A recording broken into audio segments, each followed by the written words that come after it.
Well, this is a very exciting way to start off the case studies. When you look at a national initiative like a part of the National Prevention Strategy in the National Prevention Council, and we're very honored to have with us 5 speakers today, 3 of whom are actually going to present during this section, and then we will have 2 that will also stay till the end, so to participate in the ending dialogue. So this is, again, a very different type of program. It's an intergovernmental program, and it's a very broad scope as it affects so many of the federal agencies. Our first speaker will be Rear Admiral Boris Lushniak. He's the acting U.S. Surgeon General. Rear Admiral Lushniak articulates the best available scientific information to the public regarding ways to improve public health and the health of the nation. He also oversees the operations of the U.S. Public Health Service Commission Corps. Our second speaker will be Susan Damour, who is the appointed regional administrator for the U.S. General Service Administration's Rocky Mountain region. She tells me it really encompasses 5 states. She oversees the management of federal real estate and a wide range of acquisition support. Our third speaker will be Jeffrey Levi. He's executive director of the Trust for America's Health, where he leads the organization's advocacy efforts on behalf of a modernized public health system, and Jeff is chair of the Prevention Advisory Group. And then to support the discussion, to answer questions, Melissa Brodowski, who is currently on detail as the acting senior advisor for policy and outreach with the Office of the Surgeon General at the U.S. Department of Health and Human Services, and Brigette Ulin, who is the director of the Office of the National Prevention Strategy in the Center for Disease Control and Prevention's Office of the Associate Director for Policy. So without further ado, let's welcome Adam. Great, thank you so much. Thank you for that kind introduction. And let me tell you why I'm so excited about being here today.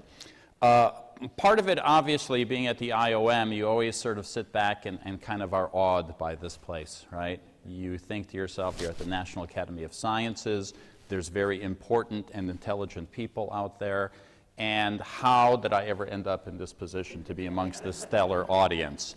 That being said, I'm sorry for the slight delay. I'm new to Washington. I've only been here for a decade, and the concept of traffic, you know, go figure, today the president of India is coming to the State Department next door, so tied things up, but we all made it here. But let me tell you why I'm excited about this. First and foremost, we're dealing with a major problem in our nation. And you've been talking about it, we've been talking about it, and it really is time to do something about it. And that's the obesity crisis, epidemic, problem, public health issue, however you want to label it. You're also going to get a sense from the federal perspective, 3 different viewpoints. It's as if whenever we deal with the federal government, yes, it is like dealing with an elephant, right? Let's be honest. It's big, it's sometimes cumbersome, it sometimes gets in the way, but it's also at times very powerful and can push things along. And you'll have 3 different perspectives, from the person who chairs the National Prevention Council, from the person who's a member and represents one of the federal entities, and from a person who runs the advisory committee associated with the National Prevention Council. I'm going to start off in these brief, I think I have 9 minutes technically, and it's always tough for me, and I think Lieutenant Annette is out there somewhere who signals to me when it's time to stop. But let's start at the beginning. Right, 2010 Affordable Care Act, embedded in the hundreds of pages that talk about healthcare reform, that talk about access, that talk about payments, is in fact a relatively small section, we would admit, that deals with prevention. But that's the section we're talking about. That's actually the important part for us at this point in time, because it established within that law, and let's admit this is a law. It's a law voted on by both houses of Congress and signed by the president, that said prevention is important. This isn't just government policy. It isn't just one entity saying we're going to start pushing prevention. This is the law of the land. And I think we need to look at it as such, that this is really the first time that a major legislative piece told us, hey, listen, it's not just about us treating illnesses and injuries, that we do have to get ahead of the curve. And in fact, one of the visions, one of the goals of the National Prevention Strategy is really to focus not just on illness, not just on those diseases, but getting ahead of the curve so that we focus on prevention as wellness. National Prevention Council was established, 20 different federal agencies. This is shortly after the passage of law in 2010, chaired by law by the Surgeon General. My predecessor in this position, a confirmed, nominated and confirmed Surgeon General, unlike an acting Surgeon General, right? I'm just a career guy wearing this uniform for a quarter of a century who happens to be at the right place in time and place. But the last real Surgeon General, the 18th Surgeon General of the United States, Dr. Regina Benjamin, took this upon herself by law to start leading.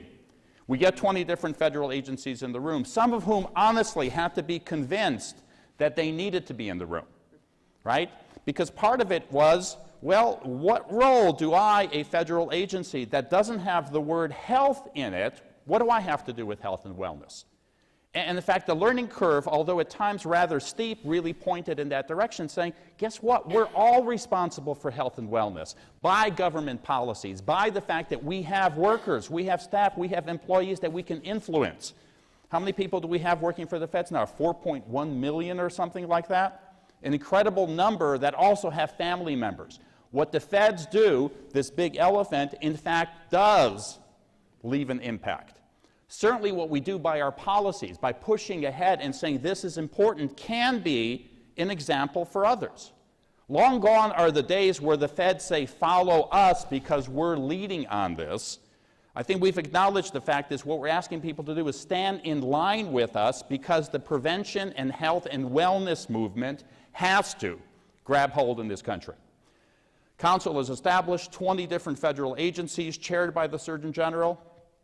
A year after its establishment comes up with a plan, the National Prevention Strategy, that really focuses on 7 priority areas, of which 2 of those really do apply to what we're talking about today. And that's the concept of active living and healthy eating. 2 major priorities that we have to focus on that aren't the quintessential final answers to our obesity problem, but are 2 major parameters that need to be altered in the formula of obesity in this country. It's a complex world out there, but sometimes simplicity will bring us a step forward. And that simplicity is, guess what? Whatever we're putting into our bodies needs to be healthier than it is at this point in time. That's part of the formula. And the other part of the formula is, if I moved a little bit more, if I walked a little bit more, if I ran a little bit more, if I did something with this body, that's part of the answer. So we look at this under sort of 4 strategic directions, and part of that is healthy and safe community environments. That's one big part of the quadrant. The other one is clinical and community preventive services. The third is dealing with health disparities in this nation. JAMA Internal Medicine just a few weeks ago had an article talking about the fact is, you know, we are somewhat eating healthier. But it depends. If you're richer, you're eating healthier. If you're poor, you're not. The health disparity issue is staring me straight in the face. We need to do something about that. And then the last component is empowered people. And really, that's the quintessential essence to all this, is that we know as Americans, I'm a first-generation American, I love waving the red, white, and blue, right? This country has given my parents and me incredible opportunities. But in the midst of that, we as Americans never, even by public health authorities, like to be told, do this. This is what you should be doing. I told you not to smoke. I told you to eat better. I told you to work out. No. The concept of empowered people is very key to all this, which is at the end of this, where is our success? Our success is my job as acting Surgeon General, and our job in the public health sphere as public health officers is provide the information, make sure people have, that we break through that health literacy component, that people have the correct information, so that ultimately when it's decision time, they make the right decision. So when it comes to smoking, I have the information. So when it comes to the deciding point, I realize this isn't what I want to do. When it comes to healthy eating, that I provide the tools, that I provide the information, that I provide the knowledge base, and I provide the food.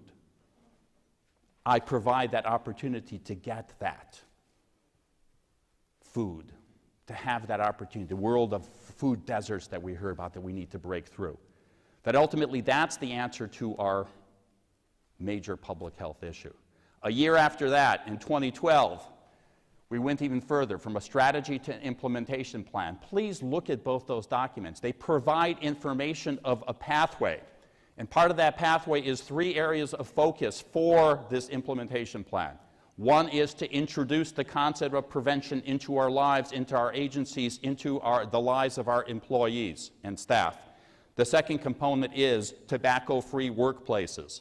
The third component is access to healthy foods within the federal family. And certainly, I think Sue may talk about this, but the interaction between GSA, HHS, sustainability, sustainable and healthy foods in our cafeterias is but a beginning point on all this. So we go from a council to a strategy to an implementation plan. I congratulate all of you for being here today, for us to have this further discussion. Is this the final answer? Is this the panacea we're looking for? Why I'm looking at it was we've been talking the prevention line for a long time. But I have to be optimistic. In public health, we have to be optimists. I keep saying, in public health, you can't afford to be a pessimist. You would have washed out a long time ago.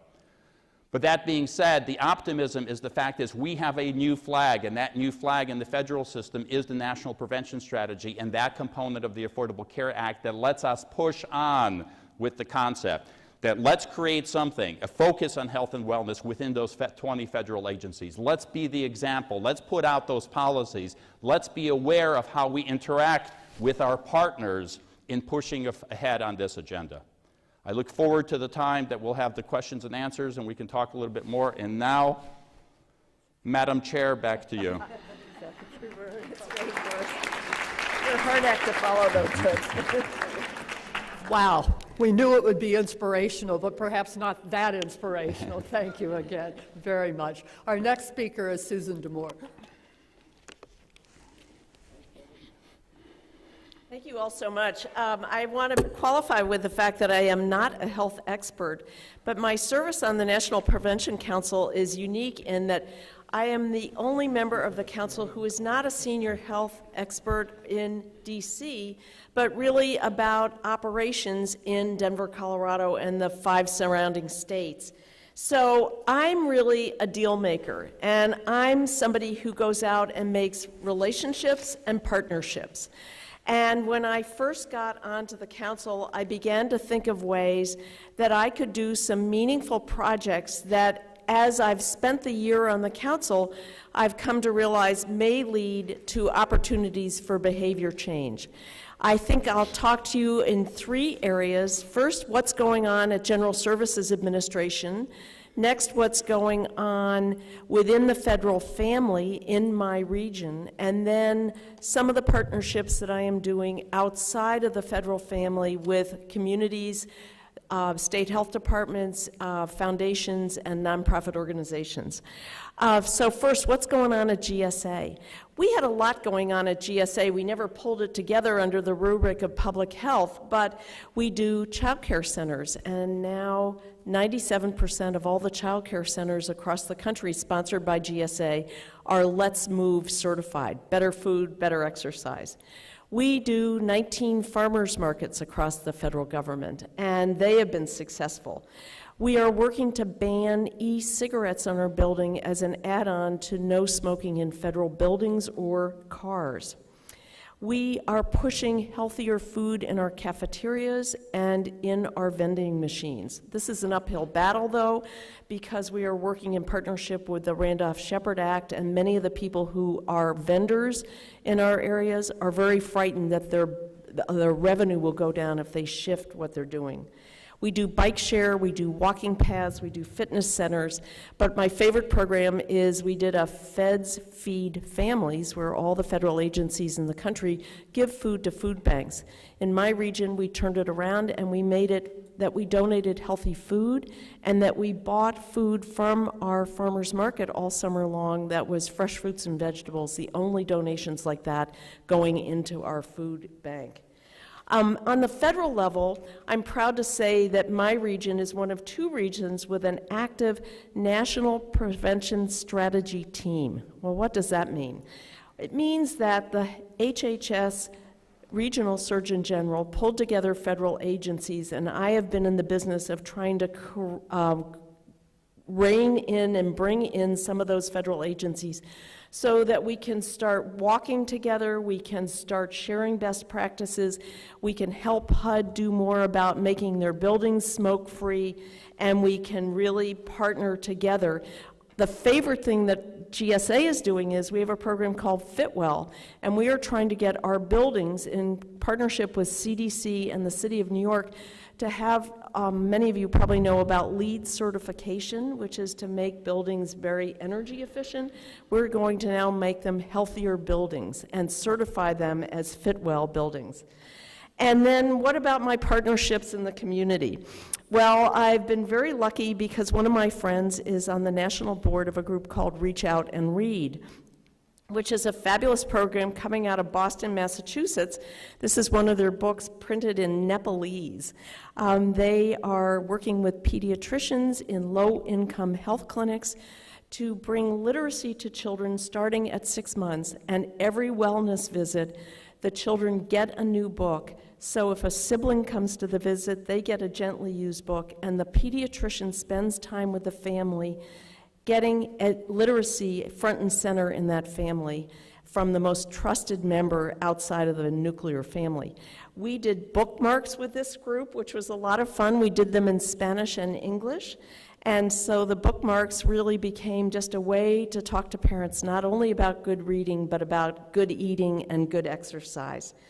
The other very exciting project I'm working on is I began to realize that Colorado had pretty vibrant services, but my other 5 states, starting really with the least served is South Dakota, but Montana, Wyoming, Utah, and North Dakota, very limited services once you get out of metropolitan areas.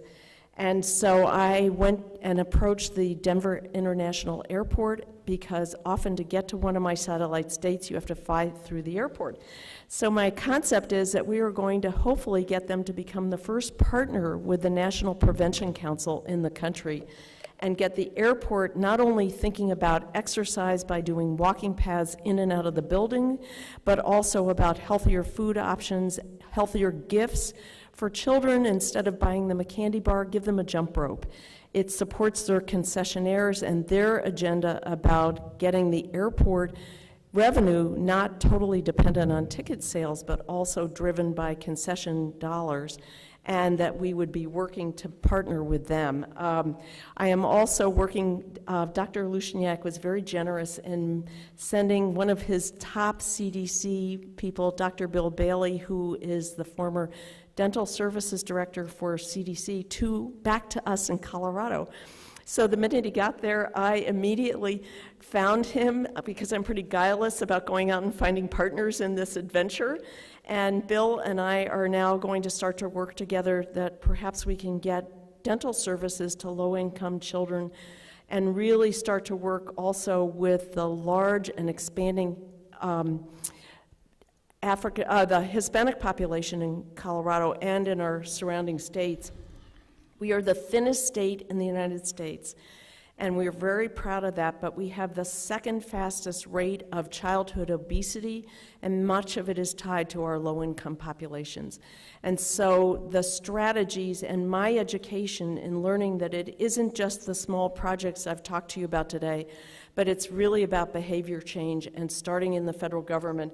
Our biggest challenge is we don't have the money, and we really, it's very hard when people like me, I'm a political appointee, I come, I go, and how do we sustain it over time?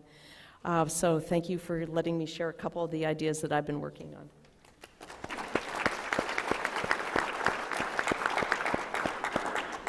Thank you very much, Susan. And now our anchor, Jeff Levy.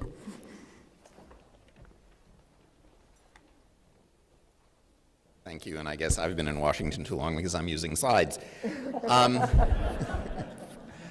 So I chair the advisor group on prevention. It's actually the advisor group on prevention, health promotion, and integrative and public health.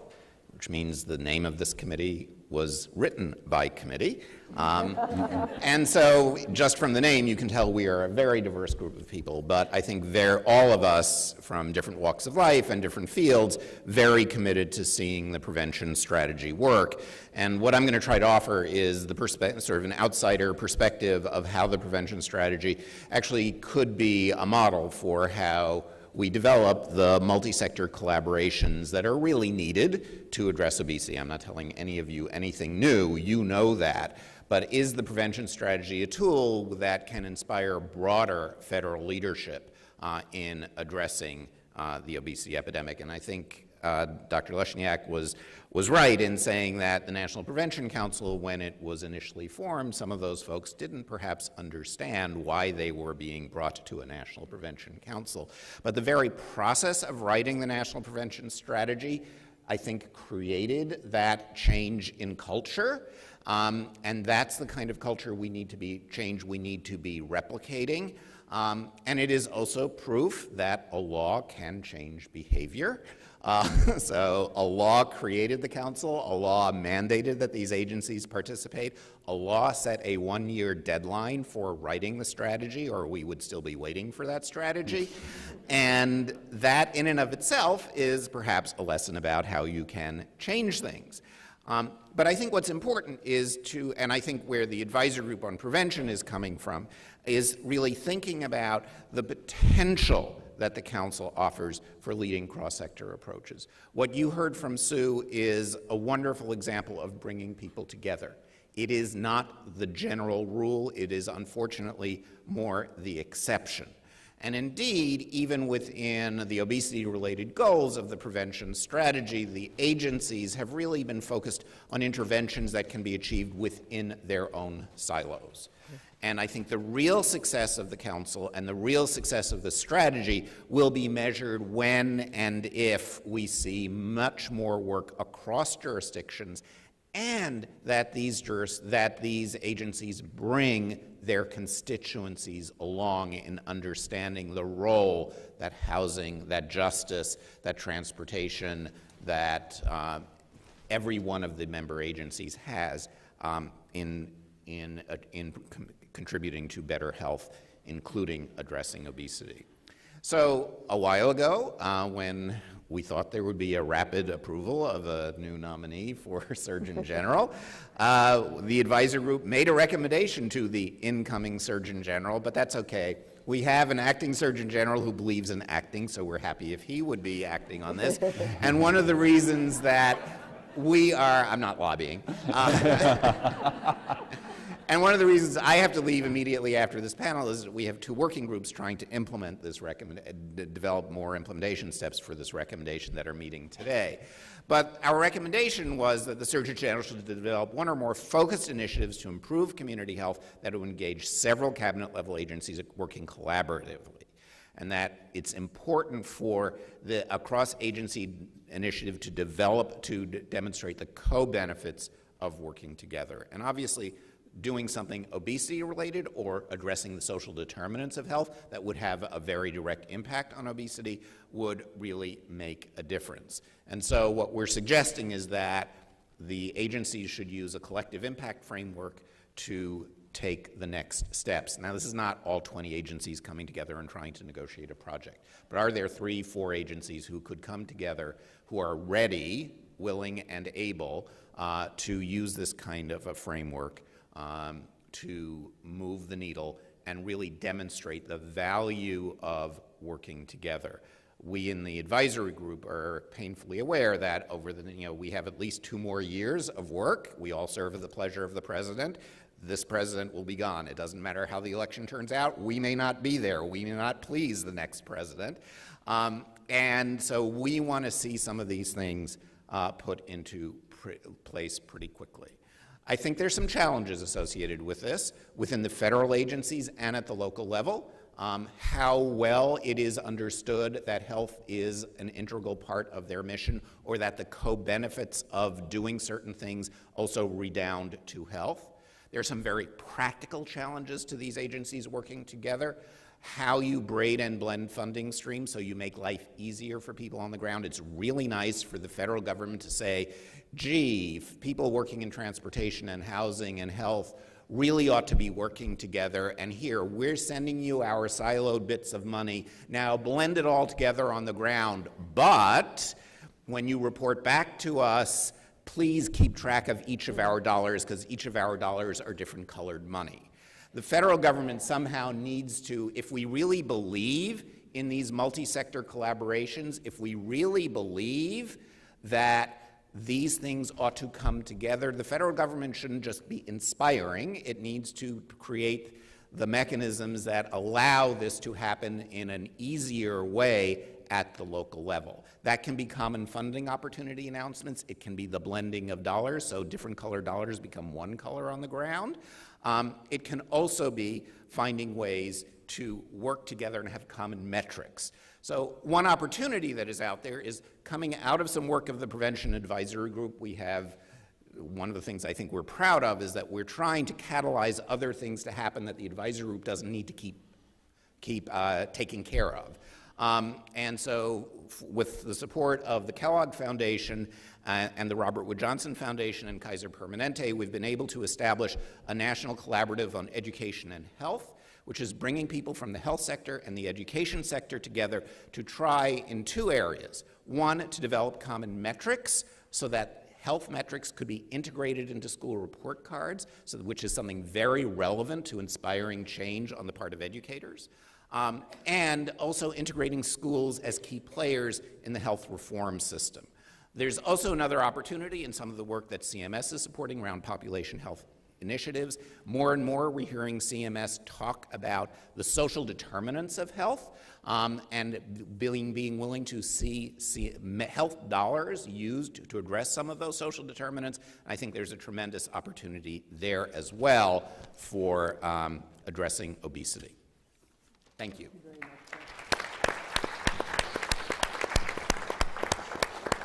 Nice job. On time, but I think it's really important since we have Admiral Lushniak and Susan and Jeff here with us for a little bit. Are there any questions from the audience in the time that we have left? This has been such a compelling presentation. If not, I will ask a question, and that is, knowing Washington and knowing how strong the silos are, and having heard this morning that basically leadership is the secret sauce, to what extent has your force of personality, your force of vision, and I'll go to all three of you, in fact all five of you, to say, how have you been able to basically utilize this, put this into effect, and also essentially be the model for others that are trying to implement, as you say, at a more practical and state or local level. So I'm going to start with you, Admiral, because I think it speaks for itself. Well, again, I think what we're all eager to see happen this time, and I think Jeff made a very good point, which is, you know, this is the law. We have a president who supported this law. Let's be honest, folks. You know, this law wasn't the most popular thing on this planet.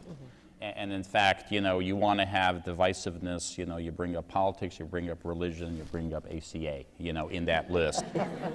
And maybe the name of the local football team, right? I mean, that brings out angst, right, in people, all those three things.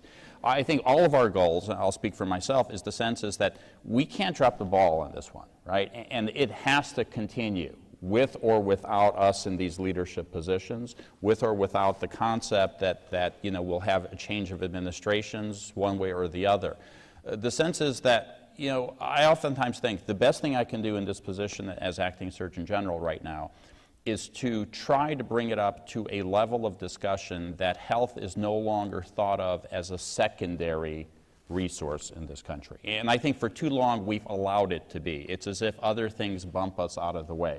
We certainly know that fiscally, when things get difficult on a fiscal scale, public health things get cut much more easily than other aspects of our society. But also I always bring up the analogy that, you know, we somehow always put an emphasis on what's important in this country. Certainly the defense of our country is important, right? We need to protect ourselves from the outside world, and you know, we put a lot of credence in that. And then in the same realm, we say the economy is important. So what do we have? We have economic czars. We have reactions by the government, right? And I keep saying, you know, housing sales go up or they go down. Somebody reacts to it. But why is it that we're not reacting with that same amount of passion and immediacy when we see obesity rates increasing in a subset of our population? Why isn't it that we aren't saying, oh my God, you know, we react to interest rates, we react to what the Fed's telling us to do, but somehow in this nation we've not taken the fact that the economy goes nowhere without the health of the nation, right? It really is. It's interconnected, or even more important than that. And I think we need to bring up that discussion that health is the most important thing for the future of our nation.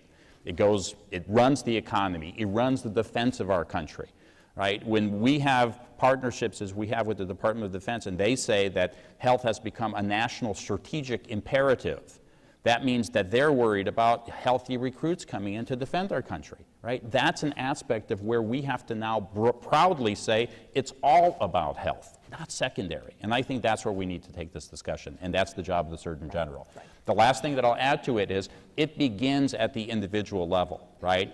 If we aren't examples of health, if you in the world of public health and health care, IOM members aren't out there, you know, besides talking the talk but walking the walk, then we're also lost, right? Because it's long gone are the days where either the Surgeon General should be out there saying you should do more things physically active. This Surgeon General does things physically active because A, he enjoys it, B, it's important for that person, but C, the symbolism of this is important. We all need to be examples for everybody else. Go next. Okay. So I actually think leadership may be the secret sauce, but I'm sorry I didn't hear the morning discussion, but I think the evidence suggests it's leadership actually at the local and community level that is the secret sauce. So as wonderful and inspiring as Admiral Lushniak may be, is actually Sue at the local level that brings the community together and changes the culture in a community that is a critical part of the secret sauce. I would say at the federal policymaking level, there are three parts that make up the secret sauce. One is leadership that perhaps inspires people at the local level and gets out of the way of people at the local level doing things. The second is in the context of obesity being a major driver of healthcare costs, of lack of economic competitiveness, all of those other things.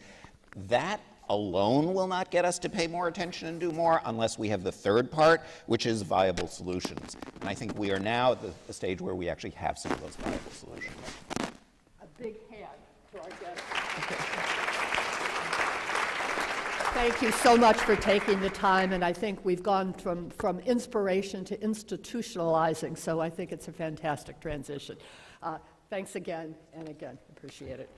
And now I'm going to turn it over to Debbie Chang. She is also a member of the Obesity Roundtable and a member of the Planning Committee. And probably Debbie doesn't need much introduction to many of you. She's the Enterprise Vice President of Policy and Prevention at Damour, and she also coordinates moving health care upstream, which is I think, a relatively new collaborative. Am I right, Debbie? National collaborative. So Debbie is going to tell us about a state case study, Delaware.